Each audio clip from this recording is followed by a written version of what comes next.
बातें हो, तुम आ गए हो तो कुछ चांदनी सी बातें हो। जमीन पे चांद कहाँ रोज रोज उतरता है, जमीन पे चांद कहाँ रोज रोज उतरता है। जाहिर सी बात है कि इंग्लिश में फ्रेज है कि क्वांटिटी नहीं क्वालिटी पे यकीन करना चाहिए। तो जाहिर सी बात है मुझे आप सबों पर पूरा यकीन है कि इस महफिल को आज की शाम को हम यादगार शाम में तब्दील करेंगे, यकीनन करेंगे। मैं अब मुशायरे के बाकायदा आगाज के लिए मैं रिदा साहिबा से गुजारिश करती हूँ डाइस पर आए। इनके बारे में मैं जरा सा बता दूँ कि ये इंग्लिश पोइट्री करती है और सबसे खास बात ये इकबाल साहब की नाती है, उनकी नातिब है। मैं गुजारिश करती हूँ हमसे महफिल का खूबसूरत आगाज करने के लिए। रिदा साहब।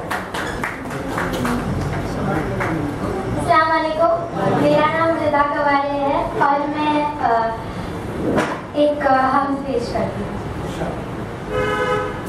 हर एक बशर में है तू